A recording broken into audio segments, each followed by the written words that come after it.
Привет! В моих руках сейчас без преувеличения находятся одни из лучших игровых TVS наушников, что я когда-либо тестировал. Не знаю, как QCY это удалось, но над моделью G1 они поработали на славу. И это не просто какие-то очередные светящиеся наушники с псевдоигровым режимом на борту. Они удобные, имеют действительно один из самых низких показателей по задержке, да и помимо всего прочего, здесь есть все самые необходимые настройки, чтобы сделать комфортным как время пребывания в игре, так и использование наушников в обычных повседневных задачах. В общем, на этот раз позаботились обо всех категориях играющих граждан. Нравится подсветка — получи, распишись. Не нравится — заходишь в приложение, отключаешь. Играешь в шутеры — вот тебе усиление звука на выстрелы. Нужно слышать шаги — пожалуйста, активируй эту надстройку. Ну и далее по списку. В общем, если кратко, то модель получилась весьма занимательной. Ну а если тебе стало интересно и нужны подробности, то сейчас я обо всем расскажу более развернуто.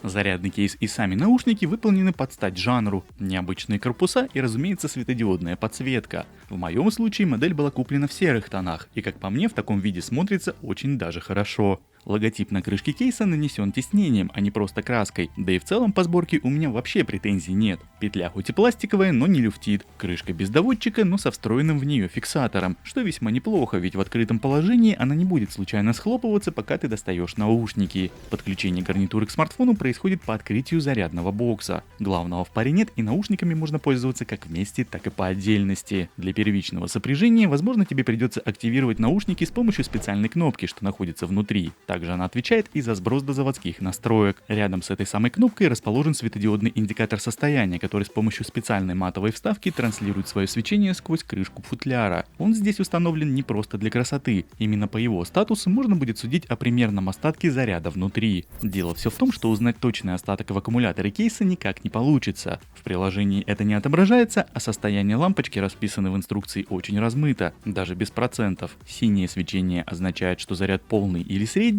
а все, что будет подсвечиваться красным, это уже низкий уровень. Вот и понимай, как хочешь. Емкость встроенного аккумуляторного блока составляет 450 мАч. Помимо стандартной зарядки по проводу, данная модель имеет в своей конструкции катушку беспроводной, так что для кого это важно, такая опция здесь имеется. В общем, по кейсу вроде как все. Единственное, отмечу, что несмотря на свой необычный внешний вид, детской игрушкой в руках он не ощущается. В принципе, то же самое могу сказать и по самим наушникам. Дизайн мне зашел. Несмотря на имеющиеся декоративные светодиоды и вставки, это не смотрится как-то вычурно. К тому же, как я уже упомянул в самом начале, кому не нравится, подсветку можно выключить. Основные корпуса с звуководами глянцевые, но не сильно маркие. Возможно, дело в цвете, ведь серый все же более нейтральный оттенок. Несмотря на всю свою такую вот глянцевость, наушники из ушей не выскальзывают. Комплектные амбушюры в меру мягкие и удобные. Менять их я не стал. В коробке идет стандартных 3 типа размера, и в мои уши наушники сели просто идеально с насадками L. Также для кого это очень важно, сетка на звуководах не тканевая. По ощущениям это какой-то пластик или около того. В общем, она твердая и является частью конструкции, а не просто приклеена.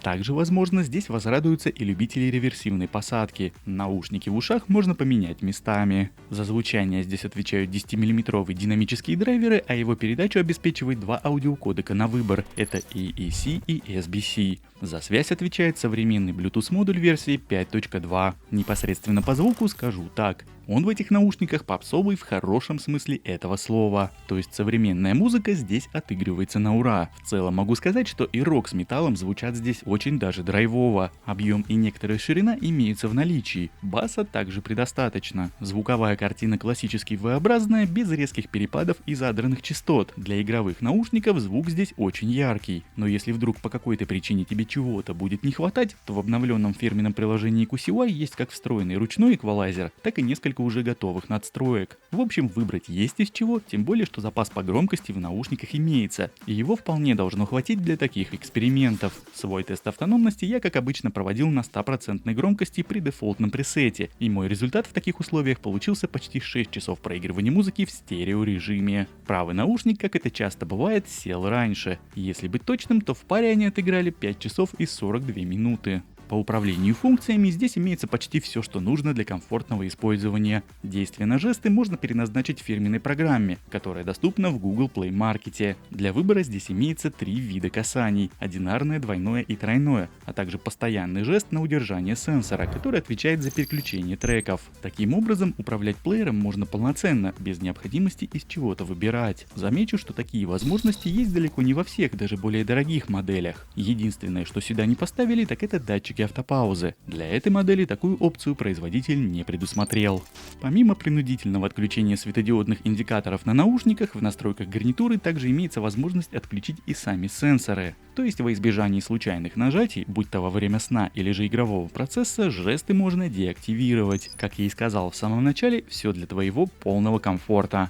Помимо всего прочего, в модели G1 даже имеется отдельный эквалайзер для игрового режима. Если тебе нужно сфокусироваться на выстрелах, шагах или, к примеру, на звуке колес, то это можно выбрать в отдельной вкладке звуковых надстроек. Ну и на этой прекрасной ноте давай перейдем к самому основному, к игровому тестированию. Ведь прежде всего эти наушники позиционируются как игровые, и обычному пользователю подобное устройство, скорее всего, будет не нужно. И здесь, наверное, надо немного пояснить, почему, когда я озвучиваю свои результаты, я всегда говорю интервал. Дело все в том, что на сам сигнал влияет не только протокол Bluetooth, но и другие факторы: интернет и скорость соединения, начинка телефона, насколько игра подлагивает, если таковое имеет место быть, ну и несколько других факторов, на которых мало кто заостряет свое внимание. Поэтому во время замера задержки бывает так, что один выстрел прилетает с одной скоростью, а следующий может немного подзадержаться. Оттого и выходит, что иногда задержка бывает и в 3 кадра, а иногда и в 5 в одно и то же время. Условия у меня самые обычные, не лабораторные, как обычно пишет производитель, уж не знаю, что он в это вкладывает.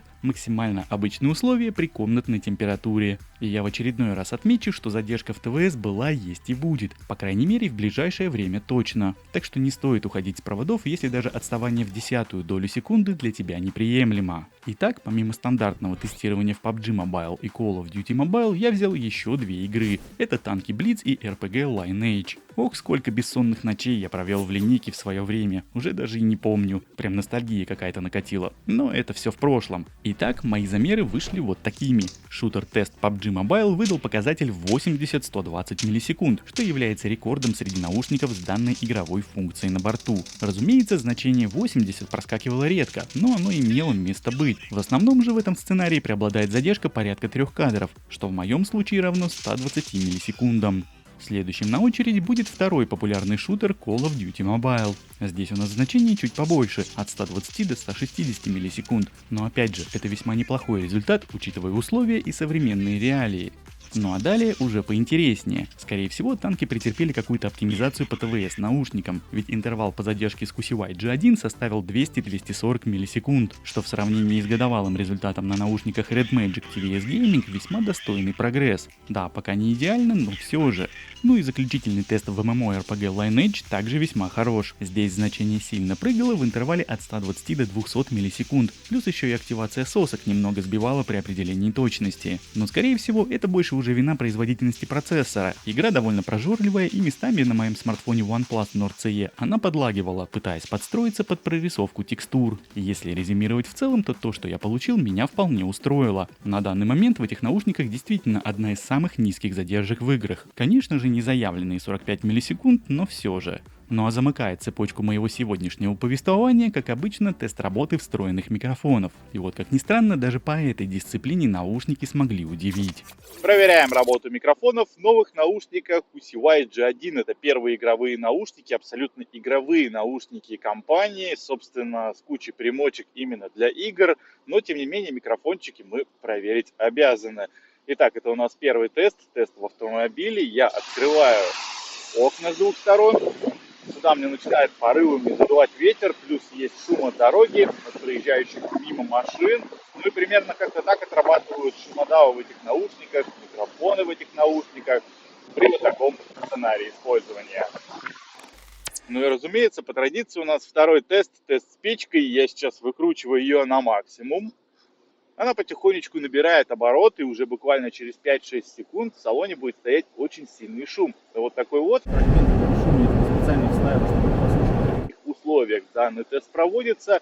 Ну и вот как-то так отрабатывают микрофоны в наушниках QCY G1. при вот таком сценарии использования. Допустим, если ты с кем-то захочешь поговорить по вот данной гарнитуре в каком-то шумном помещении, твой собеседник тебя будет слышать примерно как-то так.